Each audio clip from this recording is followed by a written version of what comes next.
Assalamualaikum warahmatullahi wabarakatuh. Kami dari kelompok 4, di sini kami akan menjelaskan atau menceritakan tentang sejarah Kesultanan Ternate atau Kerajaan Islam di Ternate. Kesultanan Ternate atau juga dikenal dengan Kerajaan Gapi adalah salah satu dari 4 kerajaan Islam di Kepulauan Maluku dan merupakan salah satu kerajaan Islam tertua di Nusantara. Didirikan oleh Ba'ab Mansur Malamo pada tahun 1257. Kesultanan Ternate memiliki peran penting di kawasan timur Nusantara antara abad ke-13 hingga abad ke-19. Pulau Gapi atau kini terkenal dengan Ternate mulai ramai di awal abad ke-13. Penduduk Ternate awal merupakan warga eksodus dari Halmahera. Awalnya di Ternate terdapat 4 kampung yang masing-masing dikepalai oleh seorang momole atau kepala marga. Merekalah yang pertama-tama mengadakan hubungan dengan para pedagang yang datang dari segala penjuru untuk mencari rempah-rempah. Penduduk Ternate semakin heterogen dengan bermukimnya pedagang Arab, Jawa, Melayu, dan Tionghoa. Oleh karena aktivitas perdagangan yang semakin ramai, ditambah ancaman yang sering datang dari para perompak, atas praaksara Momole guna pemimpin Tobona diadakan musyawarah untuk membentuk suatu organisasi yang lebih kuat dan mengangkat seorang pemimpin tunggal sebagai raja. Tahun 1257, Momole Ciko, pemimpin Sampalu, terpilih dan diangkat sebagai Kolano atau raja pertama dengan gelar Ba'ab Mansur Malamo yang menjabat dari tahun 1257 sampai 1272.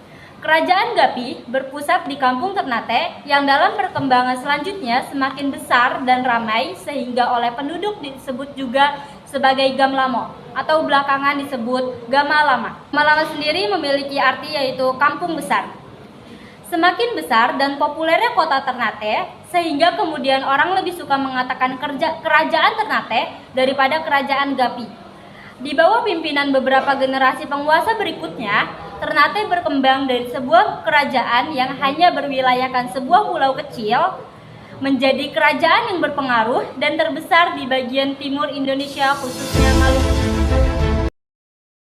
Islam di Ternate, tidak ada sumber yang jelas mengenai kapan awal kedatangan Islam di Maluku Utara, khususnya Ternate. Namun diperkirakan sejak awal terdirinya Kerajaan Ternate, masyarakat Ternate telah mengenal Islam, mengingat banyaknya pedagang Arab yang telah bermukim di Ternate kala itu.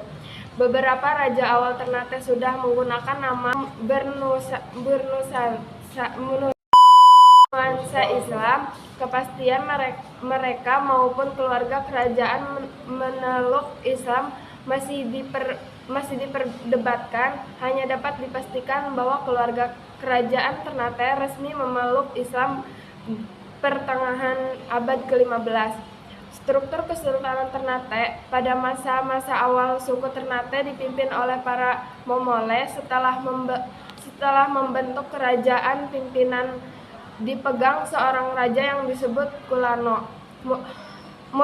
Mulai pertengahan abad ke-15, Islam diadopsi secara total kerajaan dan penerapan syariat Islam diperlakukan. Sultan Zainal Abidin meninggalkan gelar Kolano dan menggantikannya dengan gelar Sultan. Para ulama menjadi figur penting dalam kerajaan. Setelah Sultan sebagai pimpinan, Imperium Nusantara Timur yang dipimpin Ternate memang telah runtuh sejak pertengahan abad ke-17. Namun pengaruh Ternate sebagai kerajaan dengan sejarah yang panjang masih terus terasa hingga berabad-abad kemudian. Ternate memiliki andil yang sangat besar dalam kebudayaan Nusantara bagian timur khususnya Sulawesi atau utara dan pesisir timur dan Maluku. Pengaruh itu mencakup agama, adat istiadat, dan bahasa.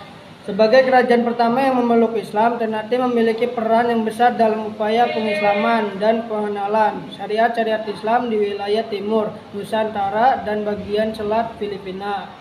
Bentuk organisasi kesultanan serta penerapan syariat Islam yang diperkenalkan pertama kali oleh Sultan Zainal Abidin menjadi standar yang diikuti semua kerajaan di Maluku hampir tanpa perubahan yang berarti. Keberhasilan rakyat Ternate di bawah Sultan Babullah dapat mengusir Portugal pada tahun 1575 merupakan kemenangan pertama pribumi Nusantara atas kekuatan Barat. Oleh karena Buya Hamka bahkan memuji kemenangan rakyat Ternate ini telah menunda penjajahan Barat atas bumi Nusa Tenggara selama 100 tahun sekaligus memperkokoh kedudukan Islam dan sekitarnya. Rakyat Ternate gagal niscaya wilayah timur Indonesia akan menjadi pusat Kristen seperti halnya Filipina.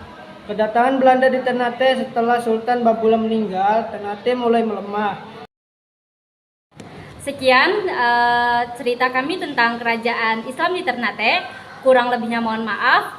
Wassalamualaikum warahmatullahi wabarakatuh.